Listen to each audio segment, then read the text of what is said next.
Bonjour, donc avec cette vidéo, je voudrais aborder le kit 72 heures d'un autre pays européen, c'est le Portugal. Alors pourquoi le Portugal? Eh bien parce que récemment, j'ai vu un commentaire, enfin plusieurs commentaires sur la chaîne, justement à propos de ce pays-là. Donc comme je ne l'avais pas traité, bah, finalement je vais le traiter maintenant.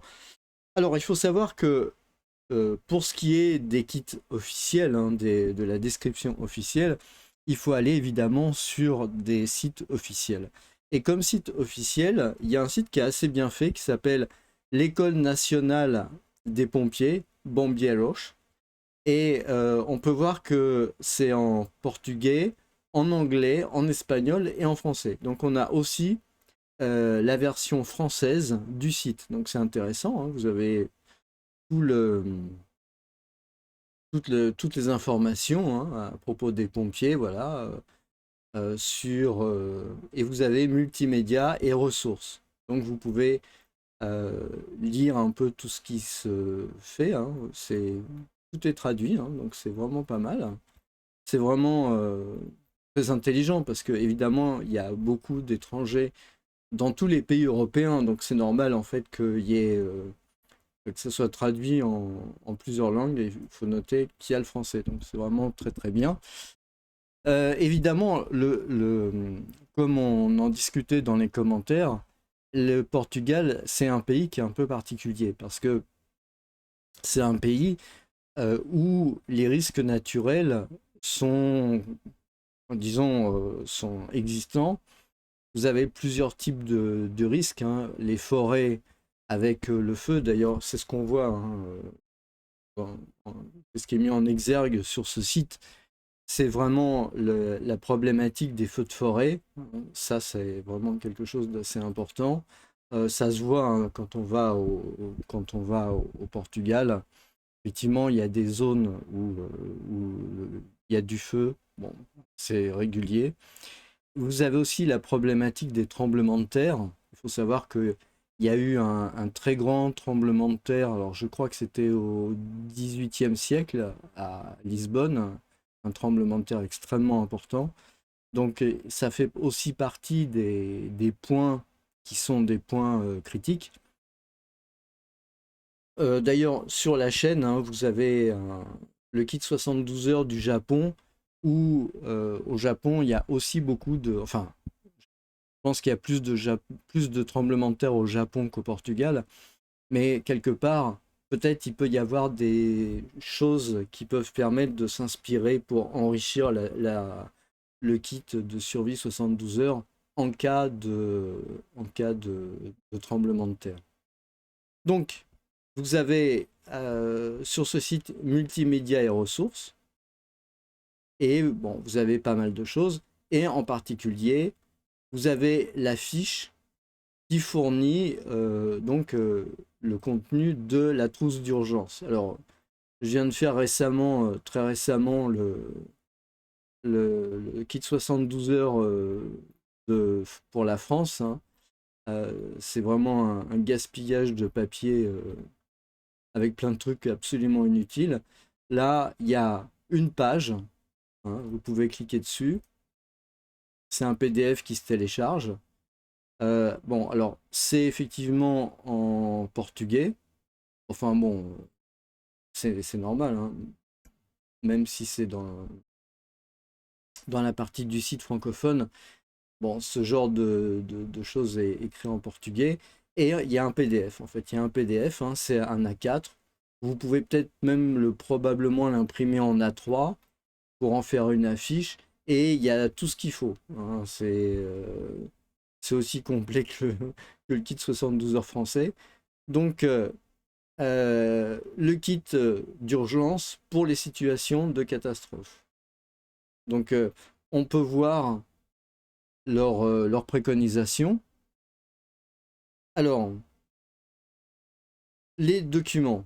Vous avez les documents avec l'identification, carte d'identité, passeport, les prescriptions médicales, les contacts de la famille et des amis, les contacts des services d'urgence, donc les numéros de téléphone, etc. Vous avez les médicaments, à ne pas oublier. Donc les médicaments pour les maladies chroniques. Mais vous avez aussi, alors ça c'est ce que je trouve intéressant par rapport au truc français, vous avez plus de détails en fait sur le type de médicaments à emporter. Donc les analgésiques, les antidiarrhéiques et puis les relaxants.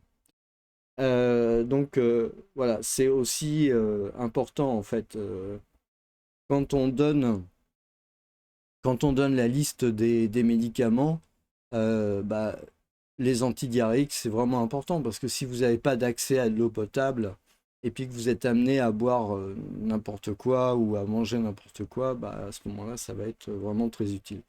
Vous avez ensuite les vêtements. Donc, ça, en fait, vous avez les différents vêtements hein, imperméables. Donc, il demande d'avoir un poncho. Après, il y a tous les équipements classiques, hein, les chaussures de marche, les gants, voilà, c'est clair. Les outils de communication avec donc les outils de communication. Donc, vous allez avoir par exemple la radio AM/FM. Ça, c'est vraiment quelque chose d'important. C'est important d'avoir radio AM/FM parce que ce sont des longueurs d'onde qui sont des longueurs d'onde de base. C'est-à-dire qu'il y a toujours des émissions et généralement vous avez aussi les émissions officielles qui se font sur ces longueurs d'onde que tout le monde peut recevoir. C'est important parce que bah, on l'a bien vu hein, quand il y a eu la panne totale au Portugal et en Espagne, on n'a plus accès à rien. Donc la seule chose qui permet de recevoir des informations, c'est la radio. AM/FM, le truc vraiment le plus basique possible. Il faut que ça soit résistant, hein, évidemment.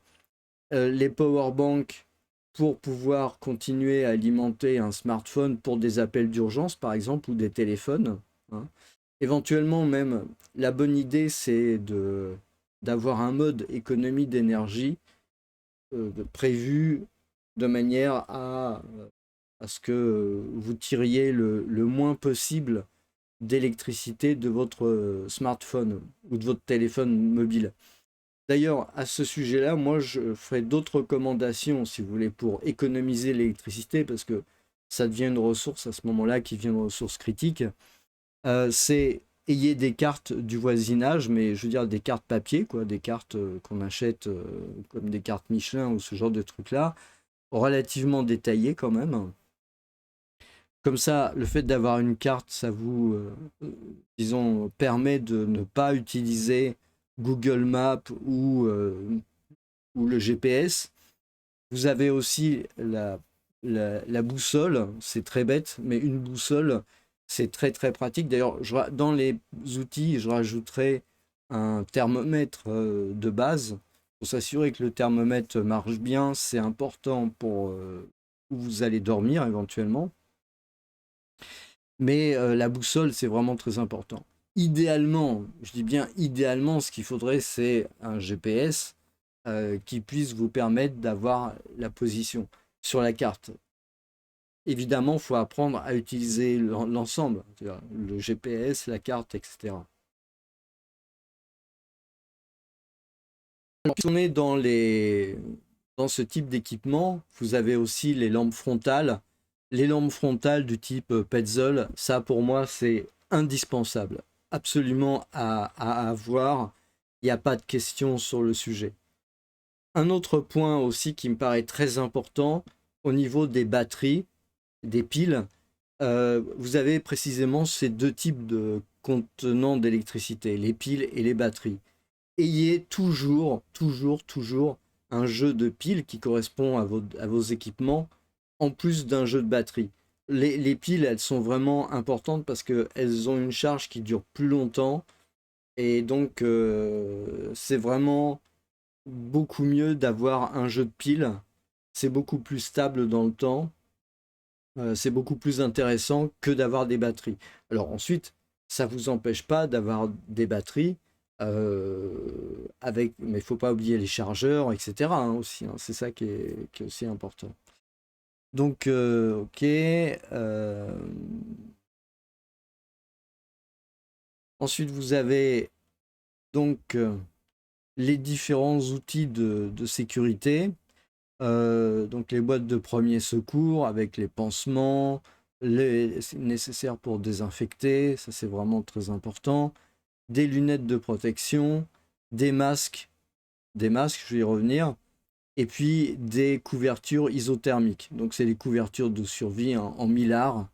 Euh, c'est pas mal. Moi je rajouterais là-dessus quand même une couverture en laine. Je veux dire, la laine, c'est vraiment un truc génial. Mais bon, je vais pas trop discuter sur le sujet. Je voudrais revenir au sujet des masques. Pour moi, ça me paraît particulièrement important.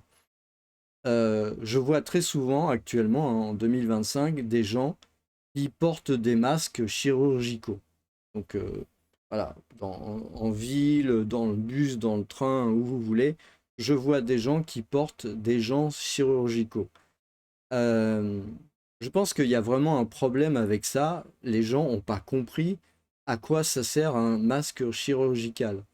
Euh, la pandémie est passée, donc maintenant on peut, si vous voulez, réfléchir quand même de manière plus apaisée, on va dire, et essayer de comprendre un peu ce qui se passe. Si vous regardez sur Wikipédia, vous allez vous apercevoir que les seuls masques qui ont des chances d'arrêter un virus ou de la pollution, hein, ce sont les masques FFP2. Alors il existe aussi les masques FFP3, mais leur usage est peut-être plus difficile, ça filtre beaucoup mieux, mais c'est peut-être quand même plus compliqué.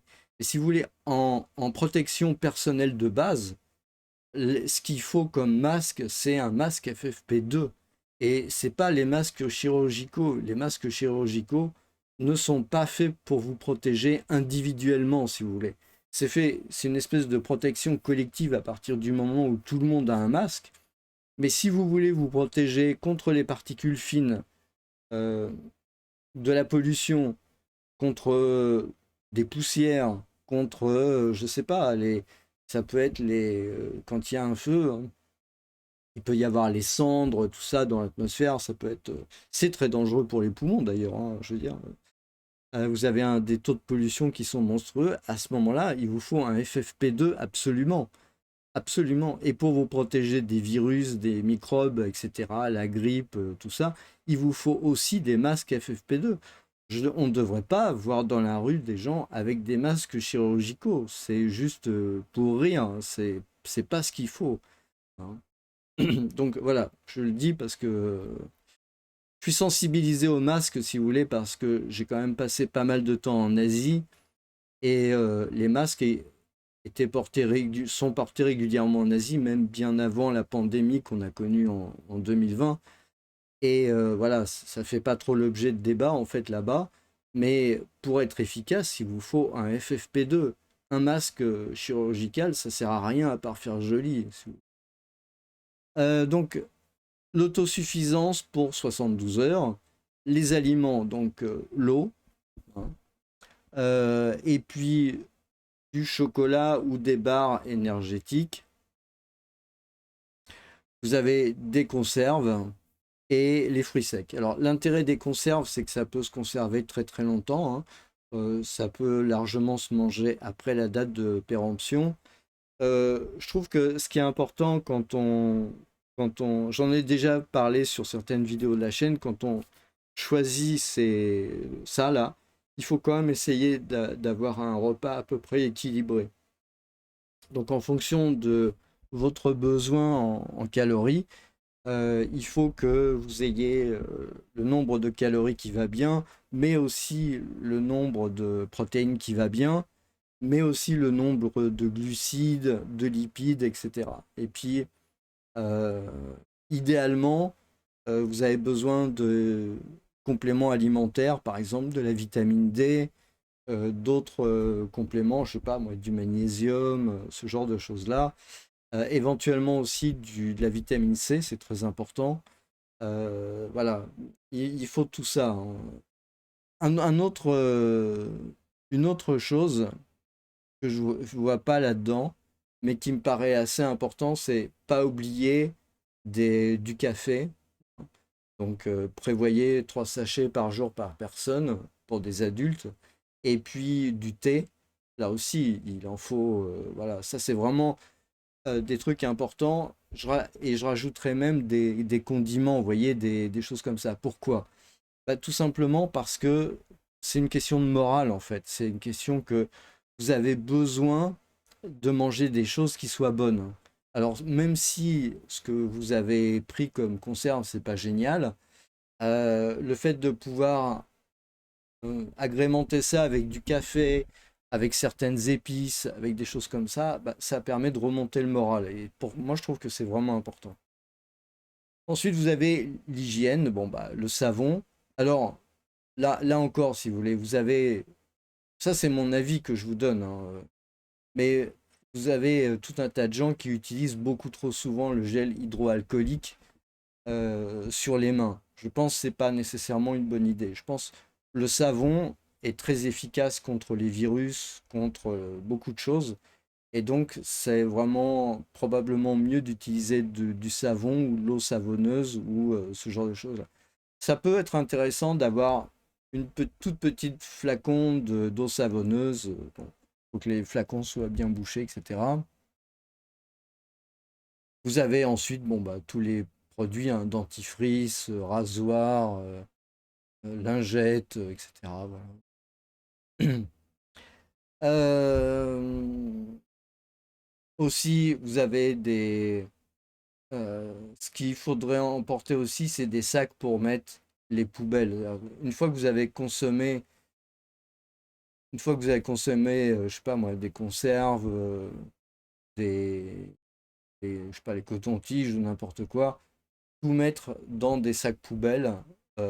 Moi, ça me paraît vraiment quelque chose d'important. C'est important à plusieurs titres. Déjà pour pas en mettre partout, question de savoir vivre.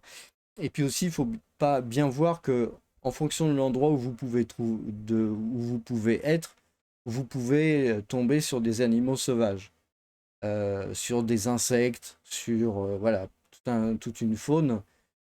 Donc vous n'avez peut-être pas nécessairement envie d'additionner les problèmes les uns aux autres en mettant comme ça dans la nature des restes de manger, par exemple, qui vont attirer les animaux.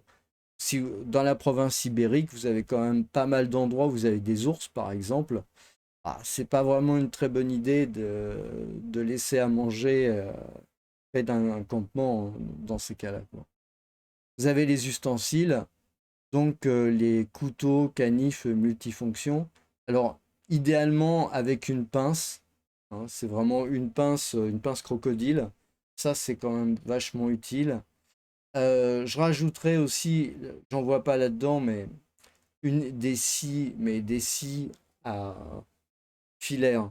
Vous avez des scies filaires assez robustes, hein, que vous pouvez manier et qui sont vraiment ultra pratiques. Des lampes dynamo, une lampe dynamo, ça vaut le coup, ça vaut le coup parce que bah, quand vous avez plus du tout d'électricité, à ce moment-là, ça c'est bien utile. Des fois, vous avez même des lampes dynamo qui font aussi radio AM/FM. Donc là, c'est vraiment très bien. Voilà, vous avez des miroirs et puis de l'adhésif. Alors typiquement, c'est le duct tape euh, gris ou noir, un truc très très résistant. Ça fait vraiment partie des choses indispensables. Faut pas oublier aussi d'avoir un outil pour le couper, hein. Euh, donc faut vérifier que tout ça, ça marche bien ensemble. Vous avez la monnaie, donc les pièces, les billets, etc.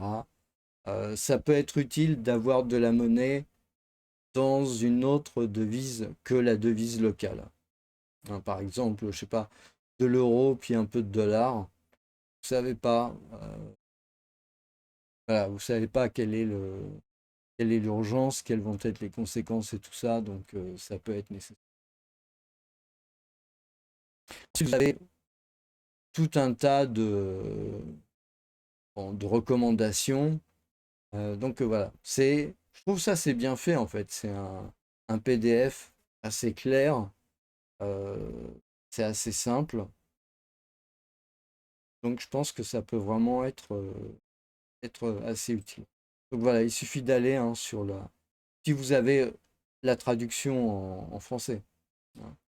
Vous avez documents, vous avez médicaments, et, et tout ça c'est en français, hein.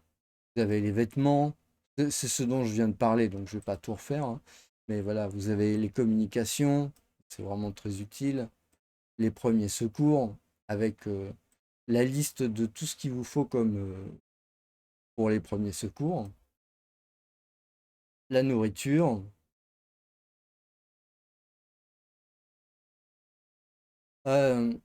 Faut pas oublier de l'eau aussi. Quand je parle d'eau, ça veut dire de l'eau en bouteille, mais c'est bien d'avoir un kit qui permet la purification, donc avec des pastilles d'eau, des pastilles qui permettent de purifier l'eau. Et puis aussi d'avoir un filtre à eau de manière à pouvoir filtrer l'eau que vous allez retrouver un peu à droite à gauche. Donc nourriture en boîte pour 72 heures. L'hygiène, les ustensiles, l'argent, les animaux de compagnie. Il faut penser à leur manger aussi et puis aux différents accessoires. Les bébés et les personnes âgées, attention. Placez la trousse dans un endroit accessible. Assurez-vous que tous les membres de la famille connaissent son contenu. Utilisez des sacs à dos pour transporter la trousse. Oui, tout ce truc de 72 heures, c'est bien de pouvoir mettre ça quand même dans un sac et éventuellement pouvoir, si c'est vraiment nécessaire, à ce moment-là, euh, partir avec le sac. Euh, mais peut-être il faut autre chose, hein, parce que là, la trousse d'urgence, elle est bien, mais euh, à partir du moment où vous voulez aller à l'extérieur, il y a des choses qui sont vraiment indispensables. Moi, de toute façon, en Europe, il y a vraiment un truc que je mettrais systématiquement dans ce genre de choses-là, c'est un sac de couchage. Parce que finalement, quel que soit le pays dans lequel vous vous trouvez, même si c'est le Portugal ou l'Espagne, en fait, les nuits peuvent être très très froides. Donc, ça peut vraiment valoir le coup d'avoir un duvet, sac de couchage, même, je dirais même, idéalement avec un matelas, avec un sous-matelas hein, pour pouvoir isoler du sol, de manière à ce que, voilà, quelles que soient les circonstances, en fait, vous puissiez vous reposer. Alors, à partir du moment où on va à l'extérieur, c'est vrai qu'il y a aussi la partie comment faire du feu, etc. Vous devez faire très attention avec le feu, parce que même si vous avez tout un tas de possibilités, vous pouvez vous retrouver dans des pays du Sud, hein, je veux dire la Méditerranée, avec des problèmes de feu. Donc ça, c'est vraiment très problématique. Donc vous pouvez privilégier des choses qui sont moins dangereuses. Ça veut dire en pratique, dès que le temps commence à devenir moins humide, on va dire, mais ça veut dire quasiment. Je pense que faut que vous vérifiez localement en fonction de la législation, mais je pense que le feu, en tout cas, tel qui se fait classiquement dans les forêts du nord de l'Europe, c'est plus possible quand vous êtes près de la Méditerranée. À ce moment-là, vous pouvez privilégier, par exemple, vous avez des mécanismes. Je pense, par exemple, dans les rations de combat en suédoise ou américaine. Et puis maintenant, vous avez des entreprises privées. J'en ai fait une vidéo sur la chaîne où vous avez un mécanisme qui permet de chauffer les aliments, de chauffer l'eau sans flamme. Donc c'est un produit, vous avez une réaction chimique qui se fait avec un peu d'eau et c'est très très efficace. C'est vraiment très très efficace. Donc ça peut être une bonne idée. Alors vous porterez pas l'eau à ébullition avec ça, mais en tout cas ça sera vraiment suffisant pour réchauffer les plats. Maintenant pour l'eau, pour porter à ébullition de l'eau, parce qu'à un moment ça peut être nécessaire, Là, vous pouvez donc, vérifier avec la législation locale, mais vous pouvez probablement utiliser par exemple du gaz, euh, une bonbonne de gaz avec une tête, etc. En vous assurant que vous êtes, pas moi, par exemple sur une route ou un endroit très dégagé, un parking, euh, pour être sûr qu'il y a zéro risque de mettre le feu quelque part avec ça. Évidemment, ça c'est à utiliser dans les mois humides, quand ça commence à devenir très chaud. Là, c'est plus du tout raisonnable de faire du feu, à mon avis, hein. Je veux dire, voilà, ensuite les gens font comme, comme recommande la législation, mais je veux dire, pour moi, voilà, quand ça commence à aller dans les mois, on va dire, où c'est vraiment plus du tout humide, là, il faut proscrire, le, proscrire les flammes. Et donc, ça veut dire les solutions de chauffe chimique me paraissent vraiment des choses tout à fait bien. Évidemment, ensuite, en mettant dans une, enfin, en récupérant les déchets et en faisant attention avec ces déchets qu'ils soient bien refroidis, etc. Donc vous avez ce genre de choses-là. Euh, Sinon, dans les situations un peu moins critiques, on va dire, peut-être un peu plus vers le nord, où le temps est un peu plus humide, voilà, où il y a moins de risques de départ de feu, à ce moment-là, peut-être que l'utilisation donc de gaz, de petites bouteilles de gaz, avec ce qu'il faut pour protéger, en ayant toujours un œil dessus, en surveillant bien, en dégageant bien autour, c'est probablement aussi une bonne solution. De même que l'alcool solide. L'alcool solide, c'est vraiment quelque chose que je trouve de très bien parce que ça prend pas à feu si facilement que ça. Il faut vraiment chauffer un peu quand même, hein, avoir le très chaud de la flamme pour que ça démarre. Et bon, ça permet d'avoir du feu dans un endroit très confiné en fait. Donc les risques sont vraiment amoindris. Ça peut être aussi une solution intéressante. Voilà, bah écoutez, j'espère que ça vous aura plu et bah, n'hésitez pas à commenter. Je vous souhaite une très bonne journée.